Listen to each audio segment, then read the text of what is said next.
Hello, everyone. Welcome to Chapter 2. Chapter 2 deals with communicating in a multicultural society and world. So let's get started. This chapter will help us to learn the significance of intercultural communication in our global society.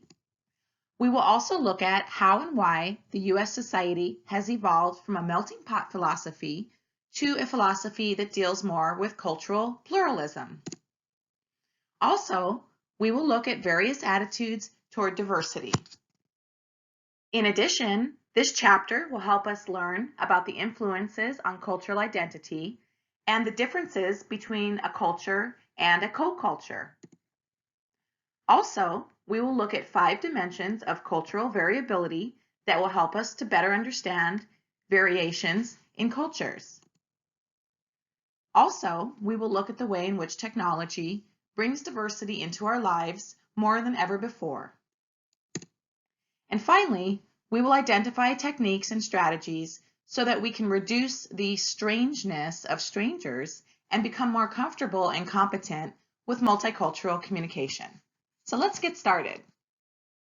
The process of globalization involves increasing economic, political, and cultural integration and interdependence of diverse cultures across the world.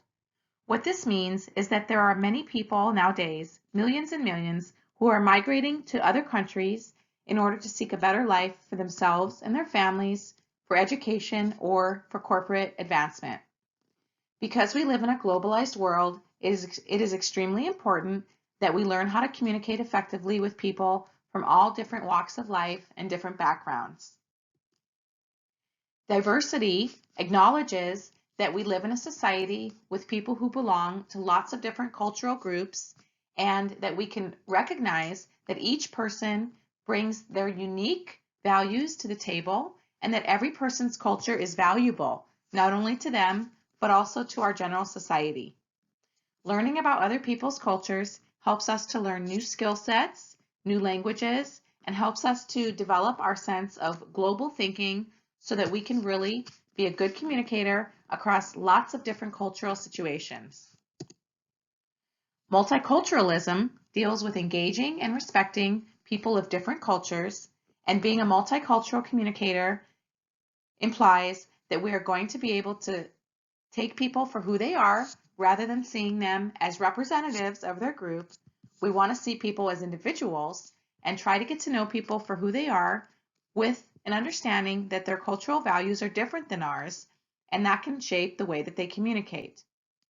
We always want to stay open to different modes of communication and different styles of communication and different values that we see playing out. Just because someone has a different value system than us does not make them inferior or not as worthy as our group. Keeping an open mind will help you to be a good communicator, whether you stay in the place where you were born and raised for the rest of your life, or whether you venture out into the world and end up migrating to another country at some point in your life. Keeping an open mind and seeking to understand rather than judging is a great way to approach effective multicultural communication. There are many different ways that we can look at issues of diversity in the modern society. We can look at race or interracial communication as the interaction and sharing of meaning from individuals who belong to different racial groups. Now, it's important for us to identify that race in itself is a very broad social construct, and many experts actually feel that racially categorizing people is not really that effective in terms of looking at real differences that may come from ethnic or cultural background. But in terms of broad social categories, in the United States, the US Census, for example, categorizes people based on what race they are. And some of the races that they include involve people who are white, people who are black, people who are Hispanic or Latino, and other Asian races, right? And then there's Native American races, things like that, okay? Now, interethnic communication is much more specific. So whereas someone might be Caucasian or white, according to the US Census Bureau, when we look at their ethnic background, that person may have German or Swedish ethnicity, right? So ethnicity allows us to look at much more specific cultural background issues that can be more influential in shaping the way that people actually view the world and communicate. We can also look at international communication, which is communication between individuals who belong to different nations of the world or who are from different nations in the world. So, for example, many of you have classmates at the university or the college who are from other countries and who have come to the United States in order to study. So when you communicate with those people, that's a great example of international communication. And there are several things that can shape communication on an international level as well. We can think about language, for example. Do people share the same language, or is there a language difference between you and another person? We can also look at things like culture. So what are the cultural values that people bring when they do immigrate from another place and come to the United States or to another nation? We can also look at things like religion and how people's nation of origin may shape the religion that they are. So these are all things that can shape communication between people of different backgrounds. However, it's also important for us to be aware of the fact that there can be intra-cultural communication, which is when we interact with people who may belong to the same race, ethnic, or cultural group as we do. So in reality, on a day-to-day basis, many of us are interacting with people who belong to several of these categories. And what this means is that we're learning how to communicate more effectively with people who are different than us, and we're learning things about other cultures more than ever before, which allows us to develop a wealth of awareness and understanding, and it also allows us to develop appreciation for many cultures of the world and what they bring to the table when we communicate. The United States of America has traditionally been a country that assumes that people will start to give up part of their culture so that they can melt culturally into the more dominant national American culture. The melting pot philosophy views different cultures as something that should be assimilated into a more dominant culture, which is in comparison and in contrast to the idea of cultural pluralism, which is basically the idea that all cultures are valuable, and rather than having to give up their culture, people should be able to maintain their culture and still be a part of the dominant national American culture.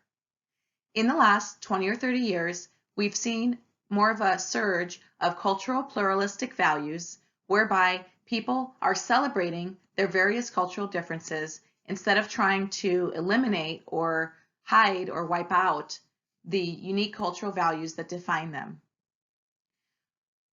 When people were coming to the United States after World War II from places like Germany, for example, it was extremely important for them to try to assimilate into the US culture and not appear to be German. This is because there were a lot of negative stereotypes about Germans because of the things that happened during World War II, specifically with the Holocaust. And what that meant is that if you had German language being used, or using a German accent even, or having values or things like that that would mark you as German, then you were more likely to be stigmatized. Now, we know that lots of different ethnic cultures have been the target of negative stigma in the United States history. And the only thing that seems to change is which particular group is being targeted at a time. But when we look at the history of the US, we can see that the melting pot assimilation attitude was more of something that was happening earlier in the history of our country. However, now we tend to emphasize more cultural pluralism, which is valuing all cultures for what they bring to the table, and that it's okay for people to want to maintain their unique language, culture, and practices, even though they live in the American culture. Let's look at some very important issues that tend to influence our ability to be effective intercultural communicators. Ethnocentrism is the tendency to see one's own culture as superior or better than other cultures.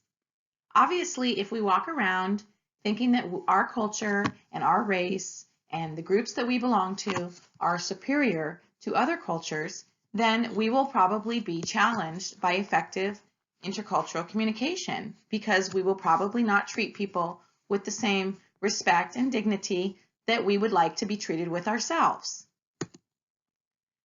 Cultural relativism, on the other hand, is an attitude that accepts other people's cultural groups as valuable and as equally valuable to our own.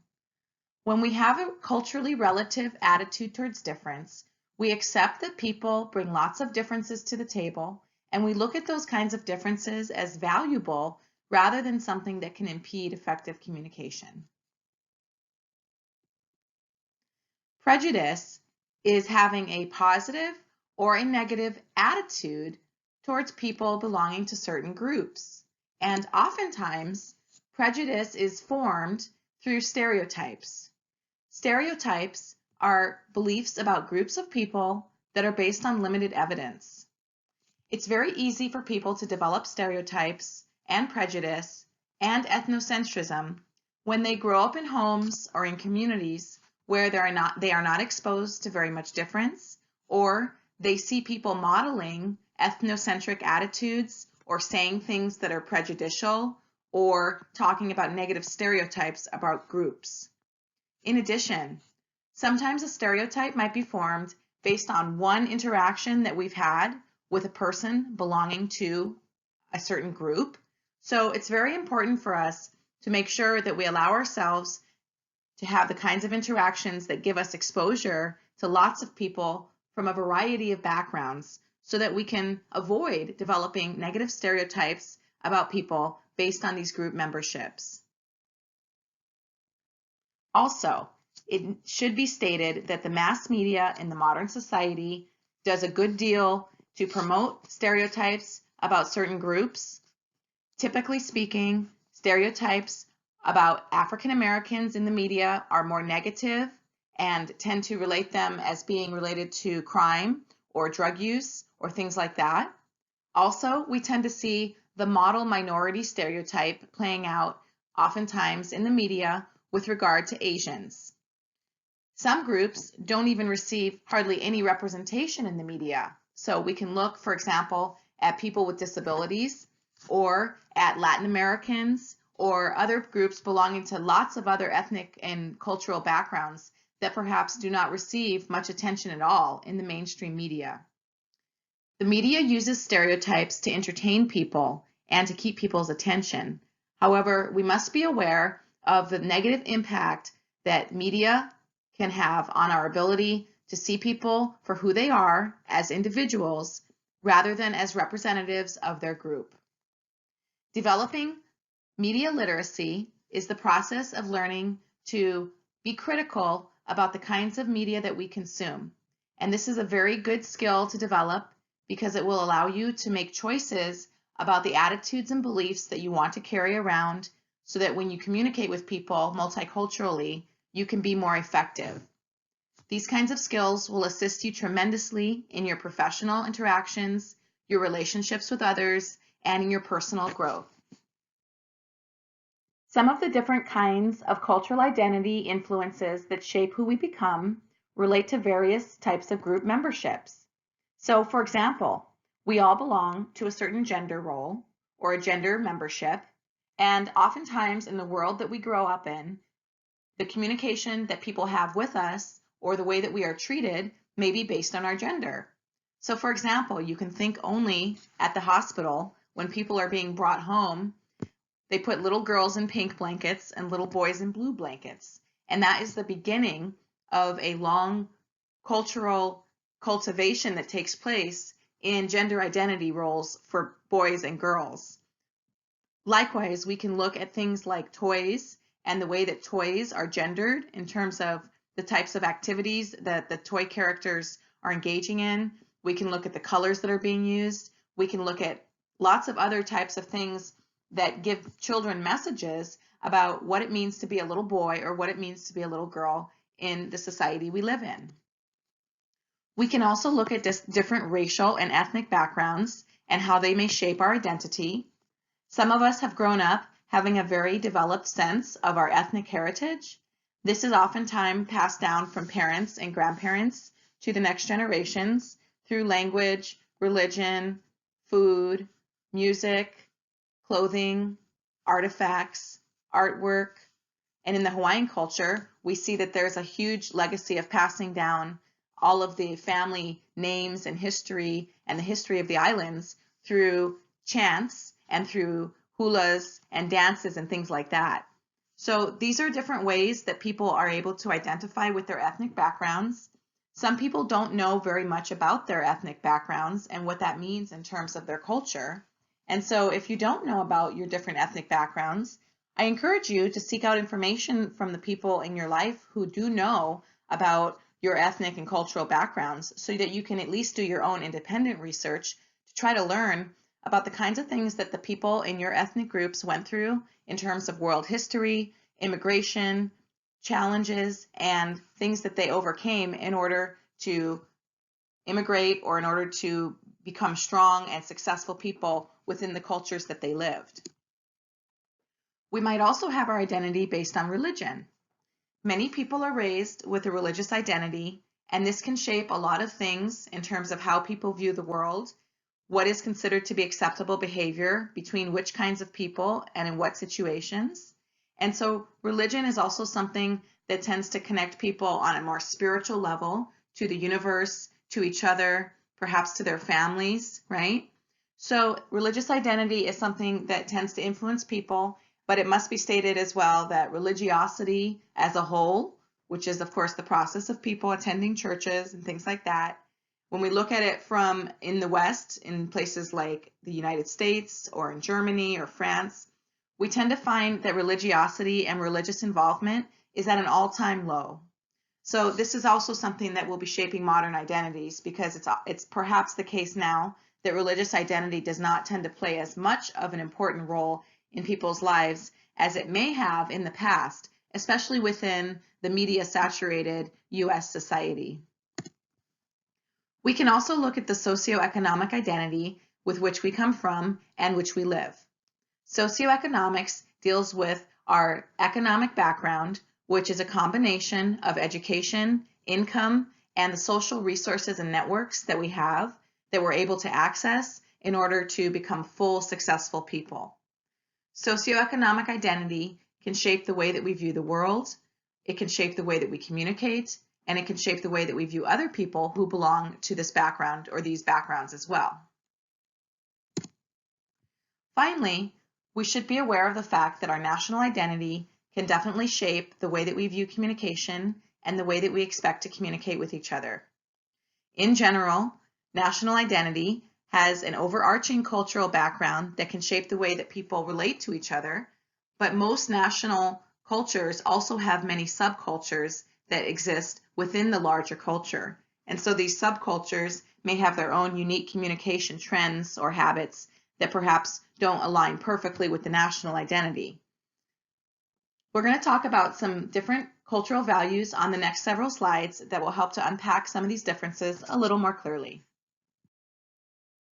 When we look at cultural values and cultural backgrounds, we can see our society as a place that has cultures and co-cultures which often coexist together. When we look at what a culture is, we know that a culture is a system of beliefs or knowledge, values, customs, and behaviors that people learn about, share, use through communication, and reinforce on a daily basis during their interactions with each other. Co-cultures, on the other hand, are groups of people who differ in some ethnic or sociological or cultural way from the parent culture. When we look at assimilation, we tend to see that oftentimes co-cultures may attempt to try to assimilate into the dominant culture. And when we go back to the idea of the melting pot philosophy, the melting pot philosophy assumes that people who move to the United States will seek to assimilate to the dominant culture, which assumes that they will minimize or use less some of their authentic cultural practices and seek to try to engage or adopt some of the cultural practices in the United States. There are several dimensions of culture that we can look at that will help us to better understand the way that cultural identity shapes perceptions of the world and how we communicate. The first of these is individualism versus collectivism. The second is high context versus low context communication. The third is high power distance versus low power distance. The fourth deals with monochromic or polychromic time orientations. And the fifth deals with masculine versus feminine culture. Individualism versus collectivism. Individualistic cultures are cultures in which the individual goals are emphasized over the group goals. Individualistic cultures tend to be more focused on emphasizing the personal values and desires and personal happiness of the person over the collective harmony of the group. In the United States, we are primarily an individualistic culture. However, we need to be aware of the fact that there are many co-cultures that live here in the United States that perhaps are more collectivist. Collectivist cultures are cultures in which group goals are emphasized and stressed over the benefit of the individual goals.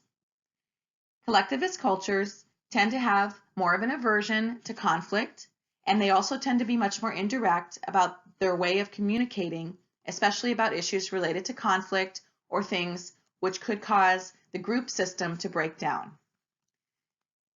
The United Kingdom, the United States, and cultures in Western Europe are more individualistic, whereas Asian, Latin American, and some other cultures in the tropics and Polynesia are more collectivist.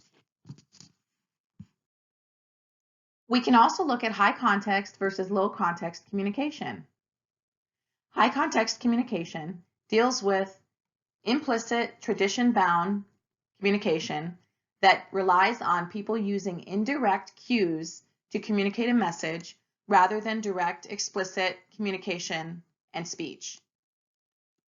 Low context communication is a system that encourages more directness in communication and getting very explicit, or that phrase that you hear a lot, such as get it in writing. That is a very low context communication phrase. Cultures that tend to value high context communication would include Japan and several other Asian cultures.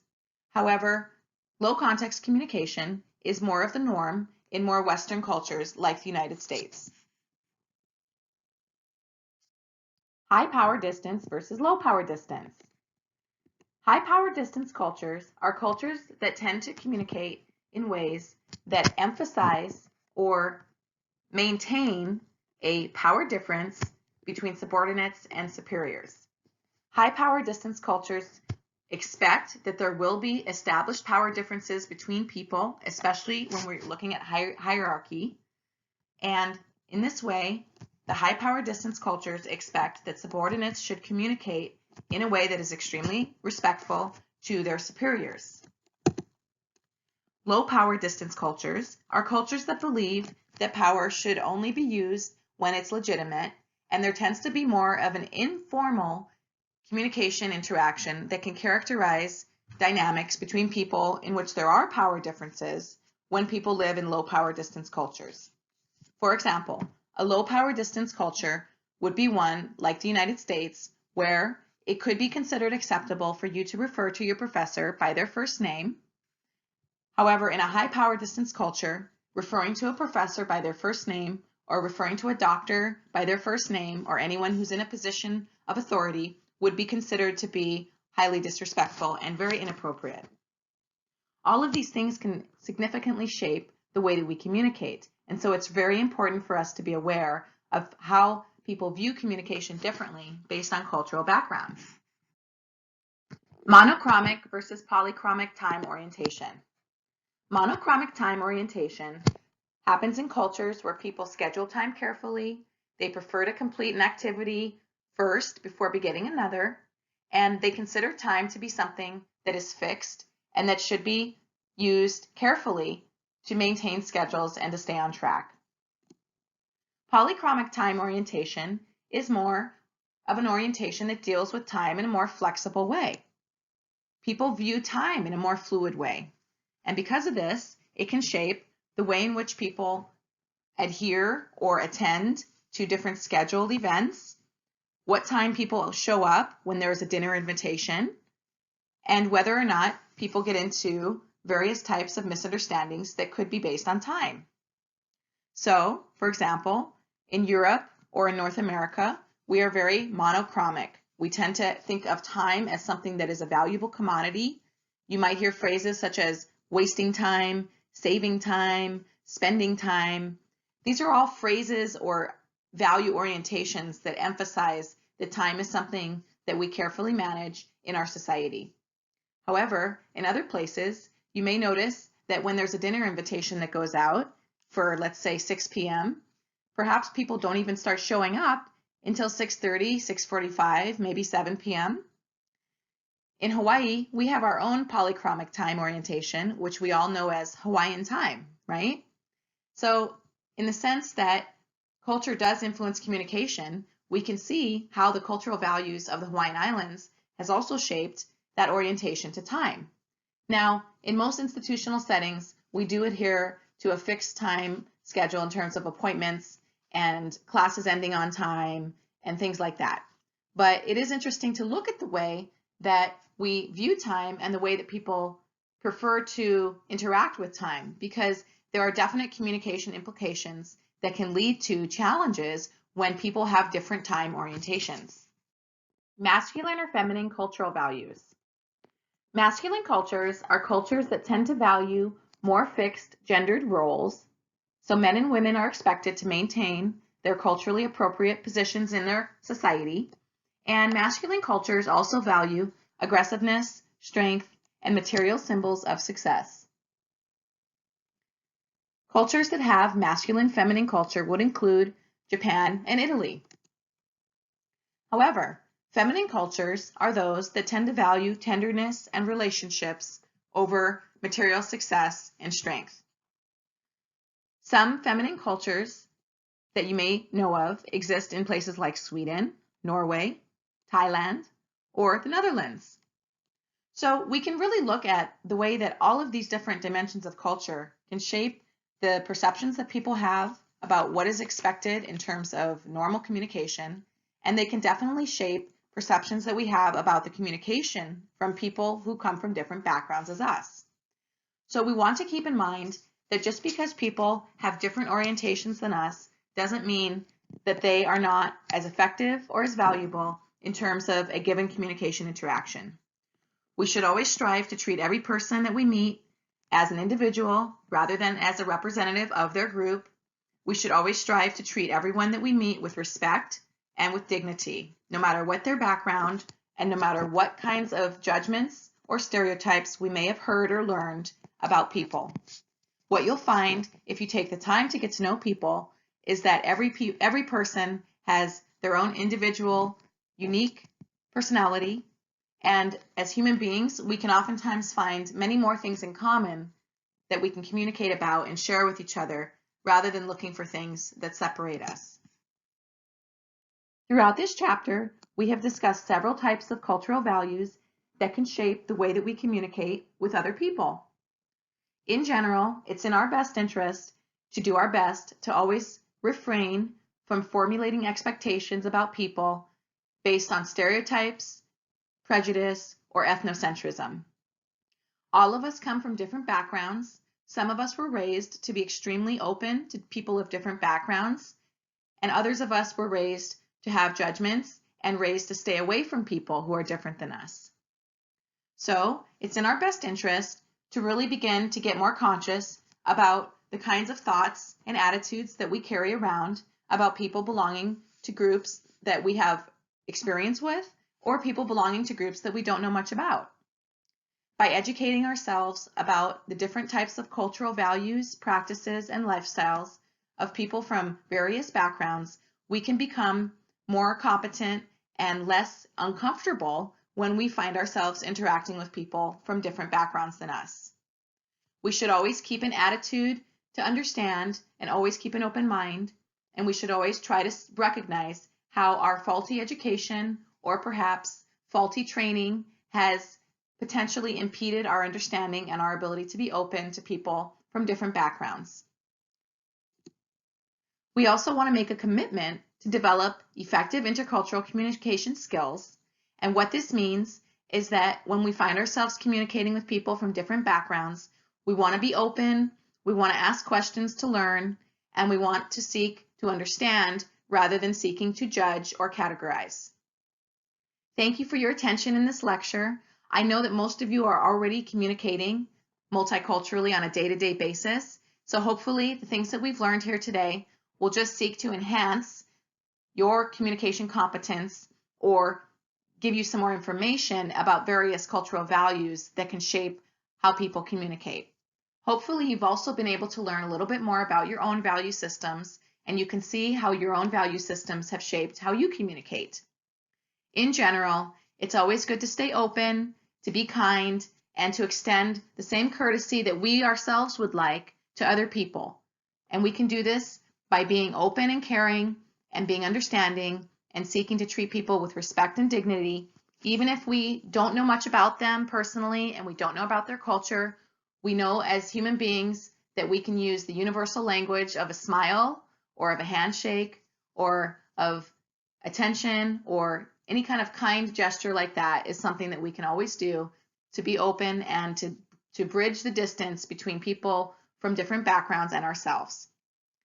Thank you very much for your attention. I hope that you've learned some valuable material in Chapter 2, and I'll talk to you all in the next chapter.